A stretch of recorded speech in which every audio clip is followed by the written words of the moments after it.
Mi esposa fría y distante perdió la memoria tras un accidente inesperado. Lo impensable ocurrió. De una belleza glacial. Se transformó en una niña enfermizamente mimada, enamorada hasta un extremo casi peligroso, enroscada en la cama del hospital. Me agarró del borde de la chaqueta, con los ojos llenos de lágrimas. Pronunció sus primeras palabras. «Esposo, abrázame». De inmediato la envolví como si fuera un pequeño capullo y la llevé directamente a casa en brazos. Aquella reina altiva, que antes ni siquiera me permitía tocarla con la punta de los dedos. Ahora rozaba mi oreja con sus labios rosados y... en un susurro cariñoso y apasionado. Decía: «Como te atrevas a soltarme, te muerdo hasta matarte. Auxilio, ¿alguien puede explicarme por qué perder la memoria puede convertir un bloque de hielo en un caramelo de fresa tan dulce como peligroso?» El olor a desinfectante del hospital siempre es frío y penetrante, igual que el sabor de los 3 años de matrimonio entre Verónica y yo. Me quedé fuera de la habitación, mirando por la pequeña ventana de la puerta a la mujer que yacía en la cama. Tenía la cabeza envuelta en gruesas vendas, el rostro pálido, frágil como una pieza de cristal a punto de romperse. Nada que ver con su habitual porte decisivo, afilado y lleno de autoridad. 3 días antes, su Bentley Bentayga negro había sido embestido por detrás por un camión fuera de control en el puente marítimo. Cuando llegó la noticia, yo estaba en la sala de reuniones de la empresa, despeinado y exhausto porque ella había rechazado mi 17º plan. En ese instante sentí como si el corazón se me detuviera, y por primera vez comprendí con claridad que, por fría que fuera nuestra relación, yo seguía temiendo perderla. Ya lo hemos comprobado. Sus signos vitales están estables. La voz del jefe de departamento me sacó de mis recuerdos. La leve hemorragia cerebral está controlada. Se trata sobre todo de secuelas de una conmoción, que pueden provocar alteraciones cognitivas y una pérdida de memoria evidente. ¿Pérdida de memoria? Oí mi propia voz, seca hasta el extremo. Así es, puede ser amnesia parcial o extensa. El médico se ajustó las gafas con cautela.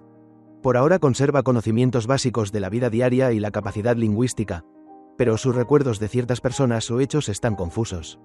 Incluso en blanco. La familia debe ser paciente. Hacer cosas familiares con ella y hablar de temas del pasado ayudará a estimular la recuperación. ¿Cosas familiares? ¿Temas del pasado? ¿Acaso hubo entre nosotros algún recuerdo cálido que valiera la pena evocar? Debería decirle: ¿recuerdas cuando me arrojaste el expediente y llamaste basura al plan que hice? O recordarle que la nota de reglas del matrimonio pegada en el refrigerador la puso ella misma. Respiré hondo y empujé la puerta de la habitación. La mujer en la cama pareció sobresaltarse con el sonido. Sus largas pestañas temblaron y se abrieron lentamente. Aquellos ojos que siempre habían estado cubiertos de escarcha y agudeza ahora se veían empañados por una capa de humedad. Como los de un cervatillo perdido, ingenuo y desvalido. Su mirada recorrió el techo y, por fin, se detuvo en mí. Tras unos segundos de silencio, podía oír el latido desbocado de mi propio corazón. Sus labios pálidos se movieron, como si quisiera decir algo, pero no salió ningún sonido. Con esfuerzo levantó el brazo que no tenía la vía, lo extendió hacia mí. Los dedos finos temblaron en el aire y al final tiraron suavemente del borde de mi traje. Ese pequeño gesto parecía haberle consumido toda la energía. Sus ojos se enrojecieron al instante, llenándose de lágrimas, con la nariz también roja y una voz nasal, mimosa y agraviada, pronunció su primera frase tras despertar. «Esposo, abrázame». El tiempo pareció detenerse. Me quedé clavado en el sitio, la sangre subiéndome a la cabeza, los oídos zumbando, casi convencido de que estaba alucinando. ¿Cómo podían salir de la boca de Verónica, con ese tono dependiente y coqueto, las palabras «esposo» y «abrázame»? Detrás de mí, el asistente Mateo, que acababa de recoger el expediente caído, volvió a resbalarle de las manos. Con un plaf, el archivo cayó otra vez al suelo brillante. Esta vez ni siquiera se agachó a recogerlo, se quedó boquiabierto, como si hubiera visto un fantasma, mirando fijamente a la todopoderosa directora general, ahora blanda y sin huesos, en la cama del hospital. Yo también giré instintivamente la cabeza hacia la tira metálica decorativa de la pared. En su superficie pulida se reflejaba vagamente mi expresión, torcida, horrorizada, incrédula y con un toque de ridiculez extrema. Maldita sea, ¿acaso aquel accidente no había expulsado el alma de Verónica para meter otra distinta? Esposo, volvió a tirar suavemente de mi chaqueta. Las lágrimas caían como cuentas de un collar roto, empapando la almohada. ¿Van a ponerme una inyección? Tengo miedo. Su voz era suave, con un temblor natural, cada palabra, como una pluma rascando el punto más desprotegido de mi corazón. La miré, a la mujer que una vez me había clavado el pecho con el tacón y me había ordenado, aléjate. Ahora estaba encogida en un pijama de hospital demasiado grande, pequeña y frágil, incluso un mechón rebelde se le erguía en la coronilla, temblando con cada sollozo. Una emoción complejísima me envolvió. Pena, preocupación y, sobre todo, una intensa confusión al ver trastocado todo lo que creía conocer. Casi de forma mecánica me acerqué y le di unas palmadas torpes en la espalda. Con la voz extrañamente ronca dije: «No tengas miedo, es solo un control de rutina. No habrá inyecciones». Mi contacto pareció darle un enorme consuelo y valor. De pronto soltó mi chaqueta y me rodeó el cuello con los brazos. Su aliento cálido, mezclado con el tenue olor a desinfectante, rozó mi cuello. «Entonces bésame, con un beso ya no tendré miedo». Levantó el rostro, cerró los ojos y acercó sus labios pálidos a los míos. «Presidenta Verónica, cálmese un poco». Quise apartar sus brazos, pero mis dedos tocaron sin querer las gruesas vendas detrás de su nuca. Me detuve de inmediato, sin atreverme a usar fuerza por miedo a hacerle daño. Al notar mi resistencia, abrió los ojos, las largas pestañas aún húmedas, la mirada mojada, llena de desconcierto y herida. Su voz sonó aún más dolida. «Antes siempre me besabas». Aquellos ojos antaño helados se habían derretido por completo en un charco de miel dulce, cargado de expectativa y dependencia que ponía la piel de gallina. Respiré hondo una vez, y otra más. Miré el rostro que en 3 años jamás había tocado ni con la punta de los dedos. El rostro del que casi siempre solo salían órdenes frías con los labios apretados. Con una determinación casi suicida, me incliné lentamente. Al final, fue solo un beso fugaz, como una libélula rozando el agua, en la comisura de sus labios. «Ah». Se cubrió la cara con las manos al instante, pero me espiaba por entre los dedos. Con la voz llena de alegría y timidez: «Mi esposo es tan vergonzoso». El asistente Mateo por fin salió de su estado de petrificación. En silencio, casi con solemnidad, volvió a recoger el expediente del suelo. Luego bajó la cabeza. Sus hombros temblaban violentamente mientras salía de la habitación del hospital con una postura extrañamente retorcida. Y aún tuvo la delicadeza de cerrar la puerta. Incluso podía imaginar su risa ahogada al otro lado. Maldita sea, si Verónica recuperaba la memoria y recordaba la escena de hoy, sería yo el primero al que mataría para silenciarlo. ¿Y el segundo Mateo, enviado a África a cavar minas? A casa, la pequeña en la cama levantó de pronto los brazos, como una niña pidiendo dulces. «Quiero que mi esposo me lleve en brazos a casa». Me resigné y me incliné, dispuesto a alzarla con el clásico abrazo de princesa. Pero ella se escabulló ágilmente de mis brazos y, en su lugar, se me subió a la espalda. Sus largas y esbeltas piernas se apretaron alrededor de mi cintura. Apoyó la barbilla en la coronilla de mi cabeza y resopló. Satisfecha. «Arre, caballo esposo, en marcha». «Verónica, no te pases». Las venas de mis sienes palpitaban. «Mi esposo es malo conmigo». Puso pucheros. La voz se le llenó al instante de llanto. Enterró la cabeza en mi cuello y ladeó la cara. «Me duele mucho la cabeza». «Buah». Cerré la boca y me rendí de inmediato. Ahora ella era la paciente. Ella mandaba. No digamos que me tratara como a un caballo. Aunque quisiera subirse a mi cabeza para recoger estrellas. Tendría que buscarle una escalera. La cargué a la espalda y salí de la habitación, atravesando el pasillo hacia el ascensor. En el camino, los altos ejecutivos que habían venido a visitarla y los jefes de departamento casi llenaban medio pasillo. Al ver a Verónica sobre mi espalda, con los brazos rodeándome el cuello y los ojos curvados en una sonrisa, todos se quedaron petrificados. Luego, como por acuerdo tácito, bajaron la cabeza al unísono. A todos les temblaban los hombros sin excepción. El director financiero, aquel calvo, desde lejos, me levantó el pulgar con una mirada llena de admiración, o más bien de expectación excitada ante el espectáculo que se avecinaba. Le devolví la mirada con los dientes apretados. «Muy bien, esta cuenta queda anotada. Cuando la reina recupere la memoria, ya veremos cómo se encarga de todos ustedes. El primero en ser despedido será ese calvo». «Esposo», susurró junto a mi oído, con una voz apenas audible. Su aliento cálido me hizo cosquillas. «¿Por qué nuestro coche es tan pequeño? No se ve nada cómodo». Mi mano, que estaba abriendo la puerta del taxi, se detuvo. Expliqué con sentimientos encontrados. «Normalmente estás acostumbrada a ir en Rolls Royce o Bentley». Verónica asintió, medio entendiendo, medio no. Luego me agarró del borde de la chaqueta. Se metió ágilmente en el asiento trasero del taxi y enseguida dio unas palmaditas al lugar de al lado. «Entonces, esposo, tienes que abrazarme. Si no, en un coche tan pequeño me marearé». El taxista nos miró por el retrovisor con una expresión extraña. Apreté los dientes y me senté, intentando apartar un poco a aquella lapa pegada a mí para mantener una distancia segura. Ella enrojeció de inmediato los ojos, a punto de llorar. «Así que de verdad ya no me quieres». «No es eso», me defendí, impotente. «Entonces abrázame más fuerte», ordenó. Ella misma me agarró el brazo y se lo pasó por los hombros. Luego se acurrucó satisfecha en mis brazos, apoyando la cabeza en mi pecho. Sus dedos empezaron a juguetear inquietos con la corbata que me colgaba. El taxi avanzó con suavidad, el paisaje urbano fuera de la ventanilla se alejaba rápidamente. Esposo, de pronto levantó la cabeza, con una mirada pura y curiosa. ¿Cómo era yo antes? Miré por la ventana. En mi mente apareció Verónica con un traje de oficina de corte afilado. Tacones de 10 centímetros, cruzando los pasillos de la empresa y obligando a todos a contener la respiración para saludarla con la cabeza baja.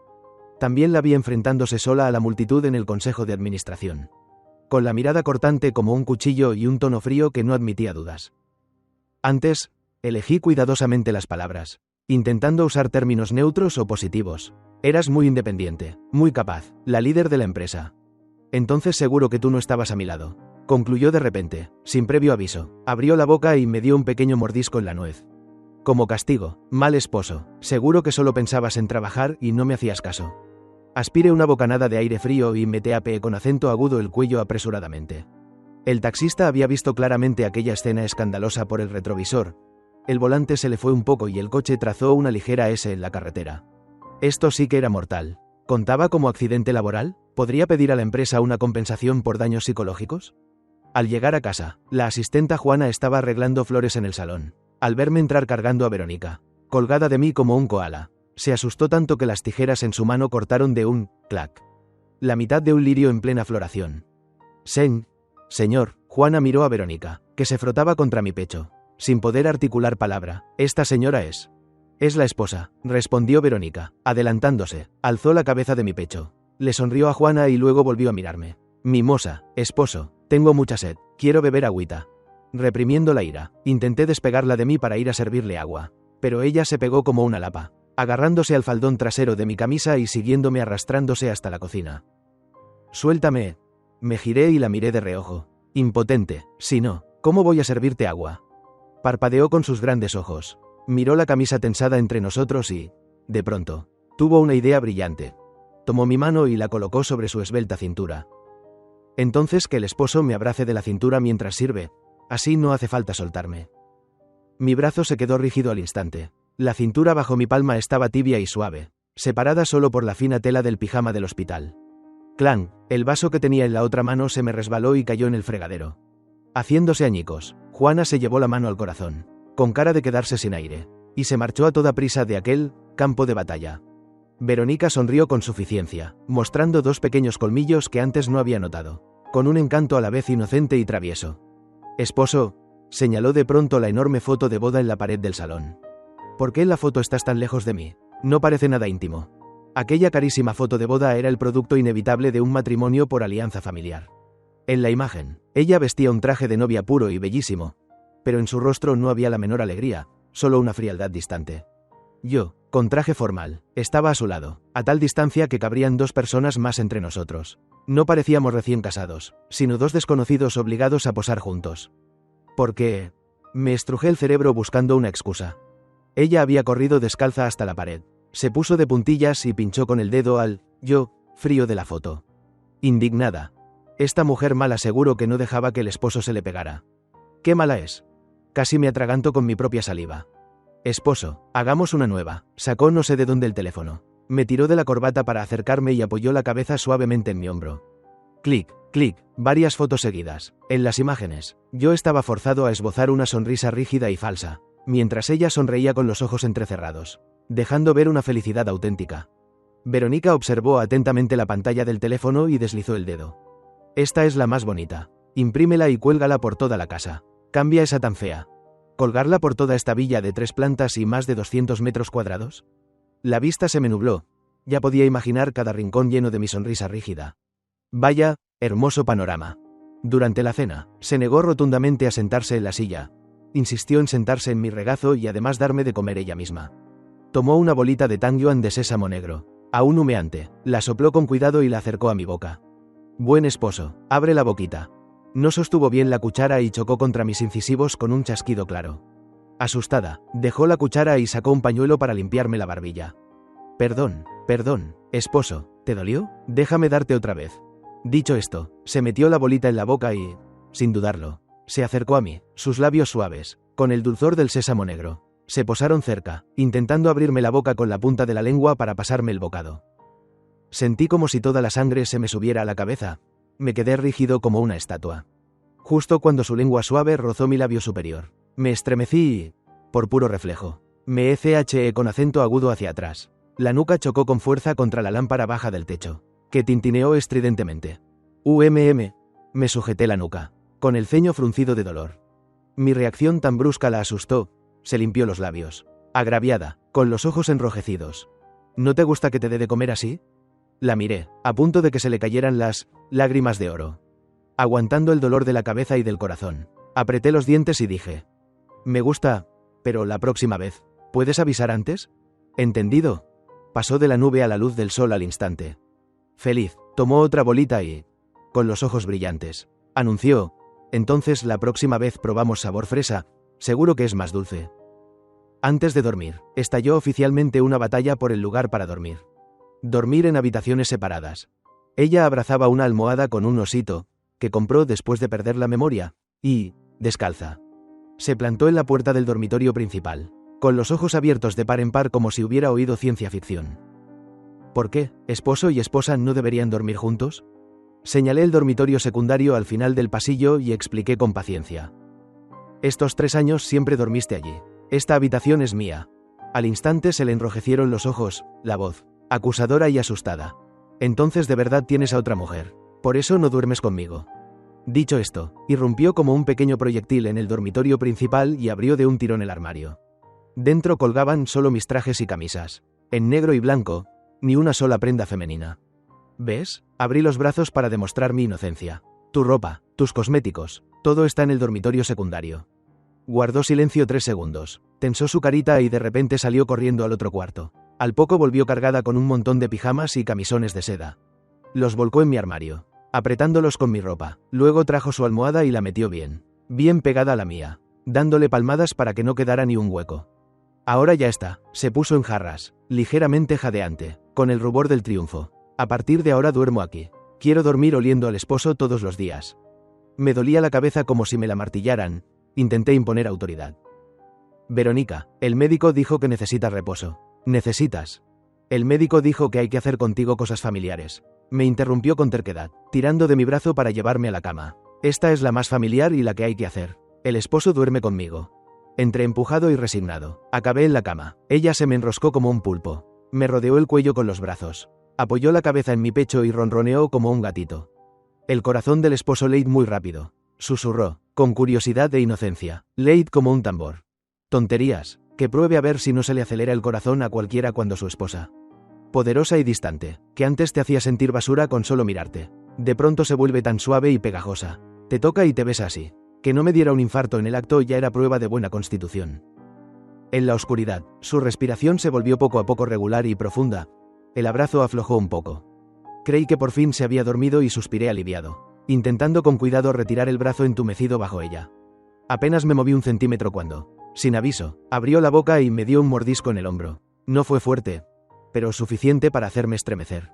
Engañé al esposo. Alzó la cabeza, triunfante, con los ojos brillando en la oscuridad. Imité dormir súper bien, ¿verdad? Me cubrí la marca del mordisco. Sin palabras. ¿Quién inventó esta clase de tortura? Ella volvió a pegarse a mí, frotando la mejilla contra mi barbilla.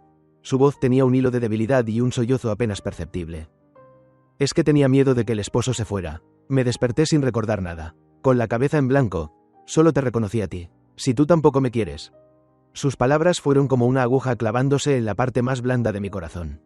Una mezcla de pena, responsabilidad y sentimientos indescriptibles se extendió en silencio. Suspiré resignado. La abracé más fuerte con el otro brazo y le di palmaditas suaves en la espalda.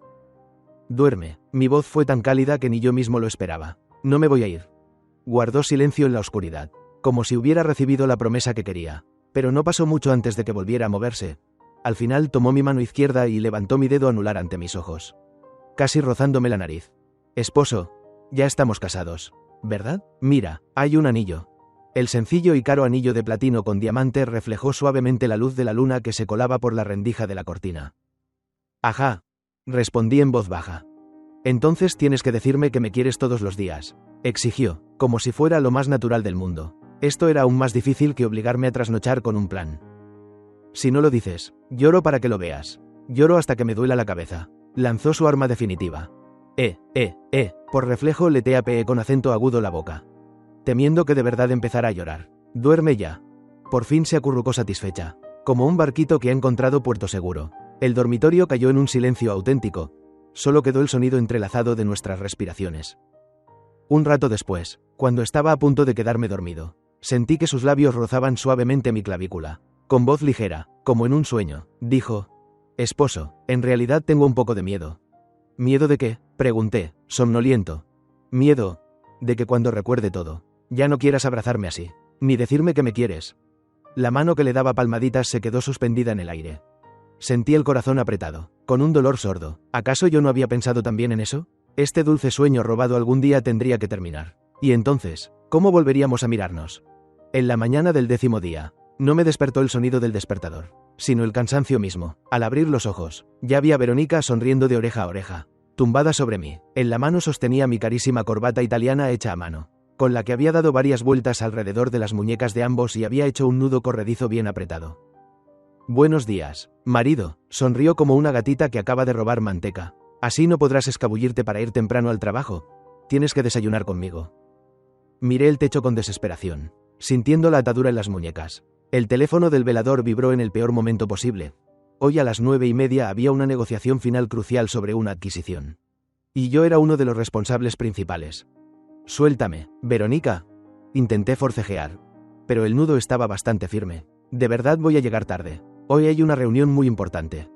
De pronto, Verónica se sentó a horcajadas sobre mi cintura y se inclinó hacia mí. El escote de su camisón de seda, por el movimiento, se deslizó un poco hacia abajo, dejando ver una clavícula delicada y curvas que aparecían y desaparecían. La punta de sus dedos rozó suavemente mi nuez, con una provocación tan inocente como peligrosa. «Entonces, ¿me llevas a la empresa?», dijo en tono mimado. «Prometo portarme bien y no molestarte mientras trabajas». Ni hablar, rechacé de inmediato, sin pensarlo, que toda la empresa vea a la implacable directora Verónica convertida en mi adorno humano. «Mejor mátame». Ella alargó el tono de voz. Sus dedos se deslizaron de mi nuez a mi barbilla y, de pronto, se acercó. Sus labios cálidos se posaron junto a mi oreja. Su aliento era suave, pero sus palabras sonaban diabólicas. Entonces no me queda más que decirle a todo el mundo que Adrián, que por fuera parece tan respetable, en realidad le tiene pánico a su esposa por las noches y necesita atarse las manos para atreverse a dormir. Se rió. «¿O qué tal si ahora mismo envío un correo masivo? ¿O uso el WeChat de mi marido para publicar un anuncio?». Al final, vestido con el traje impecable y con cara de funeral, me quedé de pie en la entrada. Detrás de mí había un adorno de tamaño grande, con un delicado vestido de encaje y un chupetín en la boca. Con la satisfacción escrita en la cara, lo logré. «Marido, dame la mano». Me extendió la mano aún envuelta en la corbata, y además había añadido varias vueltas de venda a propósito. Ella misma quiso hacerlo, diciendo que si había mucha gente se perdería.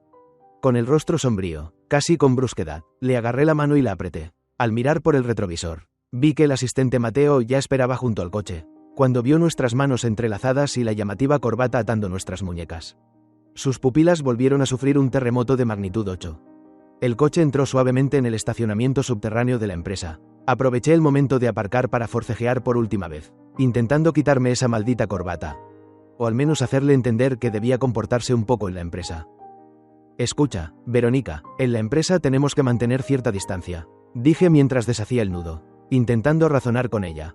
De repente, ella se lanzó hacia mí. Me sujetó la cara con ambas manos y me mordisqueó con acento agudo, con precisión la barbilla. Luego, como si hubiera completado un ritual sagrado, me miró satisfecha. En mi barbilla quedó una marca evidente de lápiz labial.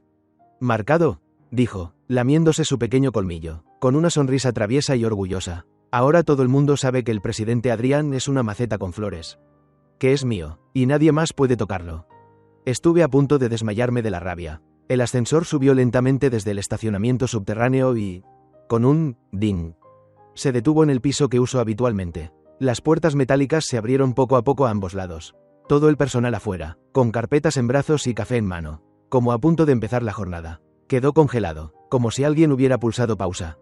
Sus miradas, como faros, se concentraron en nosotros, en las manos atadas por la corbata, en la marca de labial tan visible en mi barbilla. Un silencio sepulcral cubrió todo el piso. Verónica, como si no se diera cuenta de nada, me jaló alegremente fuera del ascensor y, de pronto, recordó algo. Se dio la vuelta, señaló mi cuello y, con una voz clara y dulce que todos podían oír perfectamente, anunció: «Ah, cierto, marido». La próxima vez. Los chupetones hay que hacerlos aquí. Que se notan más. ¿Sí? Así. Mira. Mientras hablaba, incluso sacó la lengua para lamerse el colmillo e hizo el gesto de morder. ¡Bum! Sentí que toda la sangre se me subía a la cabeza, en medio de un silencio tan impactante que casi podía materializarse. Y bajo incontables miradas de asombro, curiosidad y risas contenidas, ya no pude soportar esa humillación pública. Me llevé la mano al cuello, que empezaba a dolerme, y me dejé caer en cuclillas. Desesperado. Dios mío, dame un agujero para esconderme. Directora Verónica. Por fin llegó, el director financiero, un tío calvo y entusiasta que había corrido al oír la noticia. Se quedó a mitad de frase. Se quedó boquiabierto mirando a Verónica, que intentaba levantarme del suelo. Verónica ladeó la cabeza, miró la frente brillante del director y, con un tono ingenuo e inocente, preguntó: ¿Y usted quién es? El informe en manos del director volvió a caer al suelo, como si su visión del mundo se estuviera desmoronando. Ella ya había perdido el interés en el tío calvo y corrió hacia la becaria más cercana, pinchando coqueta la credencial que colgaba de su cuello. Hermana, ¿me puedes dar ese caramelo brillante? Se había fijado en el pin con forma de caramelo pegado a la credencial. La becaria, muerta de miedo, tembló y se apresuró a quitárselo para dárselo. Verónica tomó su botín y, dándose la vuelta, lo metió como una ofrenda en el bolsillo de mi saco, dándole unas palmaditas. Marido, energía extra, trabaja duro. Toda la mañana me obligaron a transmitir en directo, en mi propia oficina, el diario de alimentar al marido, para que lo viera el asistente Mateo. Ella se apoderó de mi silla de director, girándola felizmente, mientras yo, el subdirector general de la empresa, me agachaba a su lado como un eunuco miserable, pelándole mandarinas y dándole uvas, además de encargarme de recoger las semillas que escupía. Marido, de pronto me pellizcó la oreja y me giró la cara hacia la pantalla de vigilancia de la puerta. ¿Por qué esta tía viene siempre a buscarte? La forma en que te miran no es correcta. En la pantalla, la subdirectora del departamento de marketing sostenía un fajo de documentos y se acercaba a mi oficina. Me palpitó el párpado. Esa es la vicepresidenta Elena, la que tú misma reclutaste, es tu mano derecha. Ella entrecerró los ojos, como una gatita en alerta, clavando la mirada en la mujer elegante y competente de la pantalla. No me importa. La forma en que te mira está mal. No me gusta. 5 minutos después, Elena miró la puerta de la oficina cerrada con llave desde dentro. Y el papel pegado en la puerta con letras infantiles torcidas, uso exclusivo del marido. Prohibida la entrada a extraños. Especialmente a tías guapas. La expresión de Elena se hizo añicos. A través del cristal le lancé una mirada llena de disculpas y ganas de no vivir más. A la hora del almuerzo, ella insistió en llevarme a la azotea del edificio para tomar aire. Marido, creo que ya me acuerdo de un poquito, dijo emocionada, sacudiendo mi mano. La sujeté de los hombros, con el corazón latiendo a toda velocidad.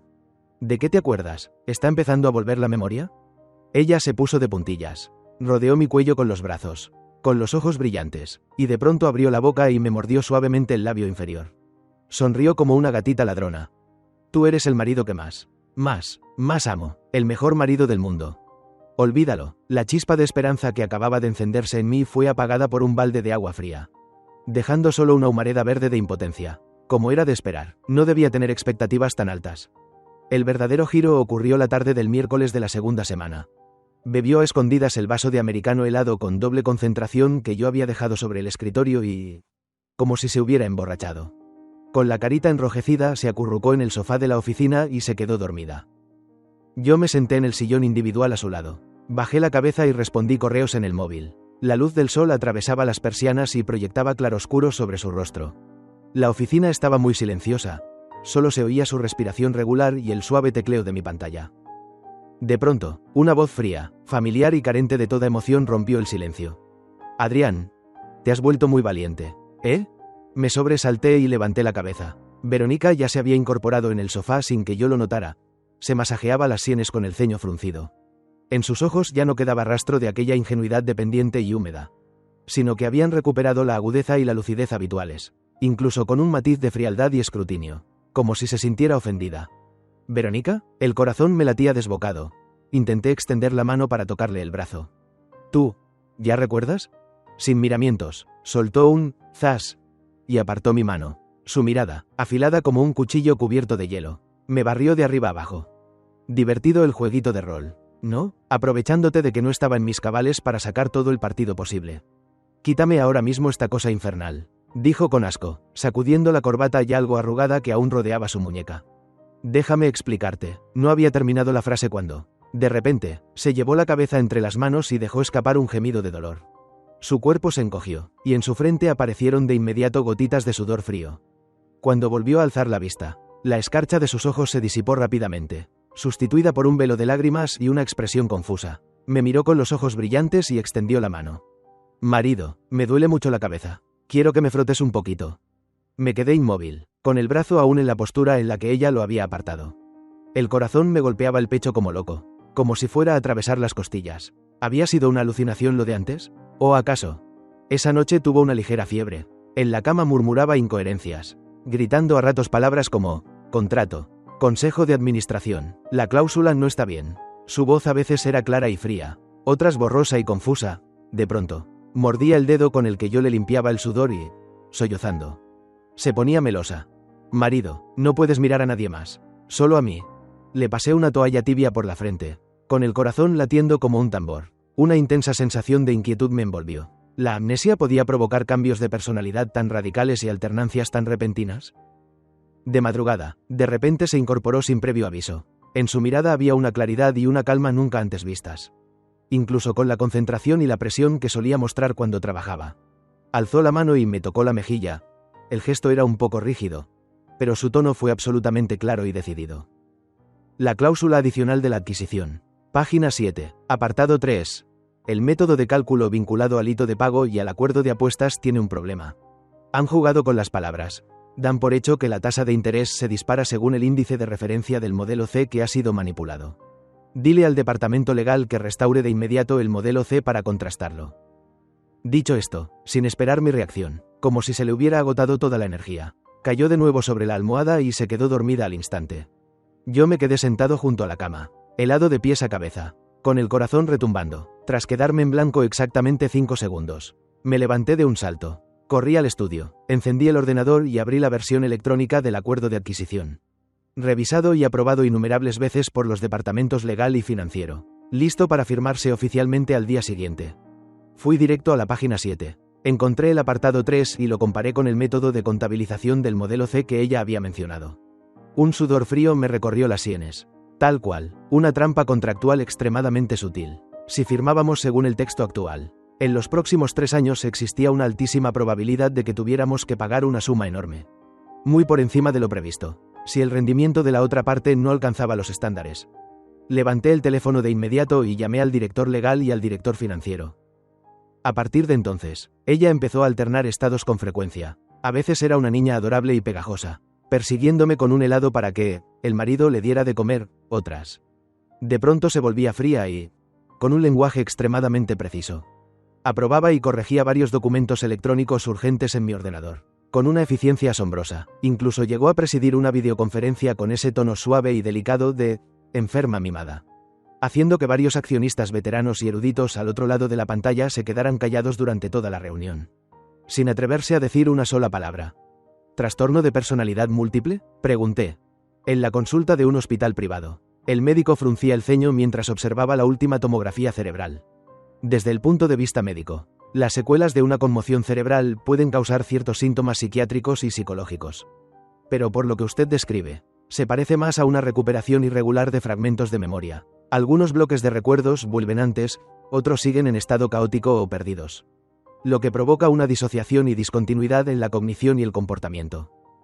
Miré a Verónica en la consulta, concentrada en juguetear con los botones de mi camisa, como si no oyera nada de nuestra conversación, y pregunté con voz seca. Entonces, ¿cuál de esos estados es su verdadero yo? El médico soltó una risa amarga y negó con la cabeza. Antes de que los recuerdos se integren por completo. Quizá, ambos lo sean. Ambos son reacciones auténticas suyas en distintos niveles ante diferentes estímulos, simplemente ahora están desordenadas y no pueden unificarse. De camino a casa, Verónica estuvo extrañamente callada, mirando solo el paisaje urbano que pasaba veloz tras la ventanilla, con su manita aferrando con fuerza el borde de mi abrigo. Al entrar en el dormitorio, de pronto se giró y, con un clic, cerró la puerta con llave. El corazón me dio un salto. Se volvió hacia mí y la expresión ingenua de su rostro desapareció tan rápido como la marea al retirarse. Alzó la mano, inexpresiva, y empezó a arrancar, capa por capa, las vendas decorativas de su muñeca, arrojándolas al suelo. Luego dio un paso al frente, la punta de su tacón alto. No sabía en qué momento se había vuelto a poner sus zapatos de combate. Bloqueó con precisión mi rodilla, impidiéndome retroceder. Adrián, su voz era helada, con un rastro de ira reprimida y burla. ¿Te divertiste mucho? Mirarme cada día obligada a interpretar el papel de Dulce, a hacer de tonta sin cerebro. Sacudió la corbata que aún unía nuestras muñecas. La enrolló alrededor de mi cuello y empezó a apretarla lentamente. Muy placentero, ¿eh? Mi espalda chocó con fuerza contra la puerta. Cerré los ojos, esperando la asfixia y la tormenta de furia que debía caer sobre mí. Sin embargo, el castigo esperado no llegó. En su lugar, vino un beso ardiente, cargado de posesión. Sus dientes chocaron contra mis labios con una fuerza desahogadora. Su lengua abrió mi boca con ímpetu y se enredó con la mía. Intensa, como si quisiera devorarme. Pero me soltó, pasando la lengua por sus propios labios enrojecidos y por la pequeña herida de mi labio inferior que me había causado al morderme. Sus ojos eran peligrosos y seductores. Ese truco de fingir amnesia para cortejar a tu propia esposa. Con la mano libre sacó mi teléfono del bolsillo. Con destreza lo desbloqueó con reconocimiento facial. Abrió una carpeta muy bien escondida y me mostró la pantalla. Allí se veía claramente el contenido de un correo cifrado de consulta que yo había enviado a un famoso profesor de neuropsicología hacía unas 3 semanas. Justo el segundo día después del accidente. Sobre estrategias y consideraciones éticas para guiar a una persona con amnesia a corto plazo en la reconstrucción de la intimidad con su pareja. Nada mal, ¿eh? Verónica alzó el tono al final de la frase, cargándolo de una ironía letal y de una extraña excitación. ¿Marido? Abrí los ojos de par en par, atónito, mirando las líneas en la pantalla y luego a la mujer frente a mí. Con esa mirada clara y afilada, de la ingenuidad no quedaba ni rastro. Mi mente se quedó completamente en blanco. ¿Tú siempre lo supiste? Mi voz salió ronca, casi inaudible. Porque se sentó a horcajadas sobre mi cintura y empezó a desabrocharme el cinturón. Con movimientos pausados pero firmes, sin dejar margen a la resistencia. En ese momento, mi teléfono emitió de pronto un timbre nítido, una notificación de la lista de contactos prioritarios. Ella se detuvo un instante, tomó el móvil con la mano libre, echó un vistazo a la pantalla y luego volvió a inclinarse para besarme. Esta vez, el beso llevaba una alegría dominante, como si compartiera el sabor de la victoria. Porque así, susurró entre respiraciones agitadas, en la adquisición, la parte de acciones ocultas que puedo obtener pasa a ser, con toda legitimidad, patrimonio conyugal. ¿Te sorprende, marido? Mi cerebro aún intentaba procesar palabras explosivas como adquisición, acciones ocultas y patrimonio común. Ella ya se había incorporado y, del cajón más profundo de la mesilla, sacó otro documento, el acuerdo de divorcio del matrimonio contractual de los últimos 3 años, que yo había firmado con antelación pero jamás le había entregado. Ah, cierto. Agitó el documento frente a mis ojos y no sé de dónde sacó un mechero plateado. Clic, una llama azul brotó y empezó a devorar con avidez el borde del papel.